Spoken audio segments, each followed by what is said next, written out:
Hi, this is Dr. Ralph Wilson with Web Marketing Today. I'm here in San Jose at the Search Engine Strategies Conference with Brad Geddes, who's an expert in the area of search marketing.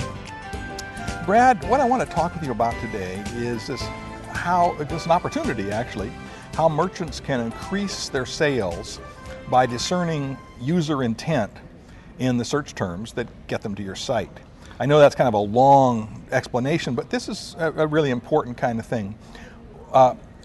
What kinds of queries, let's start here, what kinds of queries are there? Sure, so about 75% of all queries can be put into one of three buckets of keyword queries. First is navigational. That is someone who is looking for a very explicit page, and the only thing that gets them there, that makes them happy, is getting that page. Okay. It'd be like in Amazon.com or they're trying to find Sean a particular Connery, page. IMDb, right? They want to go to one place. They know where they're going. And that's it. Okay. Second is transactional queries. That is someone who wants to call a business to buy a product, okay, and they're ready to actually make a purchase. That's again only 10% of search queries. Oh, okay. 80% of search queries is informational queries. Someone who wants to know a piece of information first. And some of those later on may buy, but they're not ready to buy yet because they still need to know some sort of information before they can get to that final purchase decision. So if you take a query such as, say, candle burning times, if you look at a query like that, that's someone who's looking to see, probably hosting a dinner party. They want to know, tapers versus votives or whatnot, burn long enough so they throw the entire dinner party. Now, currently, merchants would send a query like that to a shopping cart page, right? Hey, buy our votive candles. The consumer needs to know first what kind of candles they have to buy first before they can actually purchase those decisions, purchase those candle types. So instead, like a little chart page that would show, here's our candles, here's how long they burn for. Now you know the information you need, what type you want. Now let's link that to our shopping carts.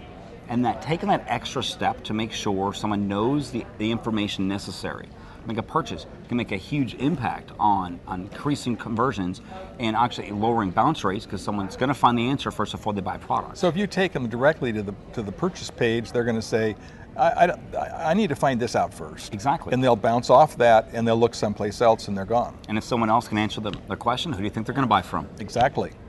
So the key here then is, I guess, first of all, looking at the searches that are made to get people to your site. Correct. So, what are the keywords that someone's using? And there's a really good, actually, Microsoft Ad Labs has a great tool for this. They have a tool, it's adlabs.microsoft.com, that's detecting online commercial intent. And if you look at it, you can put in a query, and it'll show you the percentage likelihood of it being commercial versus non-commercial. And if you put in a word and it's 90% commercial, you can put it in your shopping cart.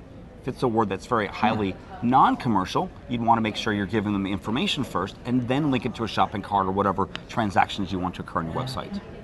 Now, are you looking at this from the organic search standpoint or the pay-per-click standpoint? Either one, because the user intent going to a search engine is to find out a piece of information, regardless of the search query type. So if you were to go to, say, Google Analytics and look at all of the search queries that brought people to your site, you could rather easily determine from maybe 80 or 90% of them their intent.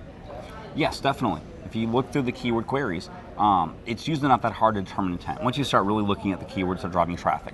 You could also just sort by bounce rates or sorts. If you're an e-commerce site, you can look at average revenue by keyword, so forth. Look at the ones that have either higher bounce rates or lower revenue and see, are you putting them more towards a product page and they're informational based words.